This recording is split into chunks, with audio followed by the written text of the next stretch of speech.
আমরা সবসময় আল্লাহর কাছে দোয়া চাই, নিজের জন্য দোয়া চাই, অন্যের জন্য দোয়া করি, অনেক সময় সকলে মিলে একসাথে দোয়া করি, কিন্তু দোয়া কবুল হয় না। কারণ কি? এই যে অতিবৃষ্টি অথবা অনাবৃষ্টি, অতি খরার সময় আমরা দলে বলে একত্রিত হয়ে আনুষ্ঠানিকভাবে যে আল্লাহর কাছে দোয়া চাই, এমন কোনো দোয়ার অনুষ্ঠানে দেখেছেন যে দোয়া করেছেন আর সাথে সাথে বৃষ্টি শুরু হয়েছে? কিংবা যারা আনুষ্ঠানিকভাবে একত্রিত হয়ে দোয়া করেছেন, বাড়ি ফেরার আগেই বৃষ্টি শুরু হয়ে গিয়েছে? দোয়ার অনুষ্ঠানে কাউকে কি ছাতা নিয়ে যেতে দেখেছেন? যে দোয়া করতে যাচ্ছি, দোয়া হলেই তো বৃষ্টি হবে, ছাতাটা নিয়ে যাই। কখনো এমন হয়েছে? হয়নি। কারণ কি? এই দোয়া আল্লাহর কাছে কবুল হয় না কেন? আর কার দোয়া কবুল হয়, কখন কবুল হয়, সেটা কিভাবে বুঝবেন? দোয়া কবুল হয় একমাত্র মুমিন ব্যক্তির। দোয়া কবুল হয় একমাত্র আত্মশুদ্ধি যে অর্জন করেছে সেই ব্যক্তির। আপনার ভিতরে যদি খান্নাস থাকে, আপনার ভিতরে যদি ইবলিস থাকে, আপনার ভিতরে যদি মারদুদ থাকে, তাহলে আপনার দোয়া কখনোই কবুল হবে না। তো সেই খান্নাস, ইবলিস, মারদুদ এটা কি জিনিস? খান্নাস হচ্ছে মোহ। আপনার ভিতরে যে সম্পদ জমানোর মোহ আছে, অন্যের সম্পত্তি হরণ করার মোহ আছে, অন্যকে কিভাবে দমিয়ে রেখে নিজের ব্যবসাকে আরো ফুলায়ে ফাপায়ে বড় করা যায় সেই লোভ আছে, ঘুষ খাওয়ার নেশা আছে, আপনার সম্পদ জমা করে রাখার যে মোহ আছে, যে সম্পদ জমা করে রাখে সেই হচ্ছে মরদুদ। মরদুদ হচ্ছে শয়তানের আরেকটা নাম। ইবলিস। আপনার ভিতরে যদি অহংকার থাকে, তাহলেই আপনি ইবলিস। যে কোনো বিষয়ে অহংকার, আপনার জ্ঞানের অহংকার, আপনার গৌরবের অহংকার, আপনার সম্পদের অহংকার, আপনার বংশের অহংকার, আপনার পোশাকের অহংকার, যে কোনো ধরনের অহংকার, অহংকার আছে মানেই আপনি ইবলিস। সম্পদ জমা করার নেশা আছে মানেই হচ্ছে আপনি মরদুদ। আপনি অন্যের পিছনে কুমন্ত্রণা দেন, অন্যকে ধোকা দেন, অন্যের পিছনে ষড়যন্ত্র করেন মানেই হচ্ছে আপনি শয়তান। তো এইগুলো আমাদের মধ্যে তো আছে।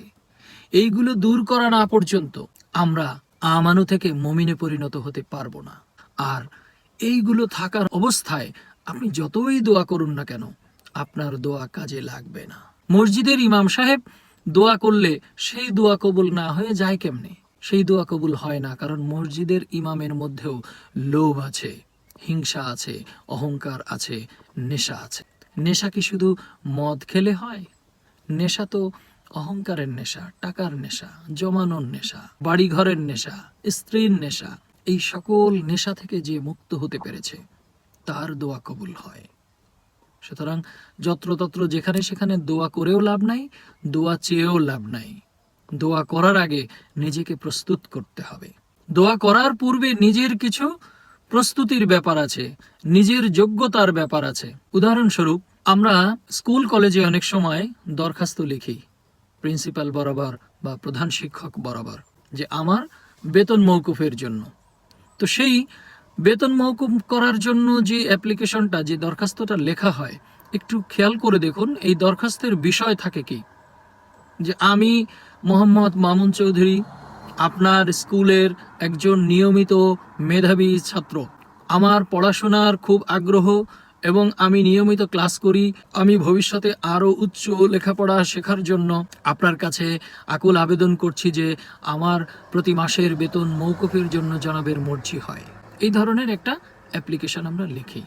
তো এই অ্যাপ্লিকেশনের মধ্যে দেখুন বিষয়গুলো কি। এক হচ্ছে আমি আপনার স্কুলের একজন নিয়মিত ছাত্র, দুই হচ্ছে আমি মেধাবী ছাত্র, তিন হচ্ছে আমার আরও উচ্চশিক্ষার আগ্রহ আছে। তো প্রিন্সিপাল, প্রধান শিক্ষক এই দরখাস্তটা উনি দেখবেন যে নিয়মিত ছাত্র, সে আসলেই নিয়মিত ছাত্র কিনা, দুই হচ্ছে সে মেধাবী কিনা, পড়ার প্রতি আগ্রহ আছে কিনা। এগুলো বিবেচনা করার পরে তারপরে সেই দরখাস্ত সে মঞ্জুর করে বা দরখাস্ত সে গ্রহণ করে। কিন্তু যদি দেখে যে লিখেছে নিয়মিত ছাত্র কিন্তু সে নিয়মিত স্কুলে আসে না, তাহলে কি সেই দরখাস্ত গ্রহণযোগ্য হবে? হবে না। ঠিক আল্লাহর কাছেও তদ্রূপ। আপনি যে দোয়া করেন, আপনার দোয়ার পেছনে আল্লাহ আগে দেখবেন যে আপনি সেই দোয়ার যোগ্য কিনা, আপনি মোহমুক্ত কিনা, আপনি নেশামুক্ত কিনা, আপনি শয়তান মুক্ত কিনা, আপনি ইবলিস মুক্ত কিনা। সেগুলো যদি না থাকে তাহলে ওই দোয়ার দরখাস্ত শুরু থেকেই বাদ। সুতরাং দোয়া করার আগে দোয়ার প্রস্তুতি অতি জরুরি।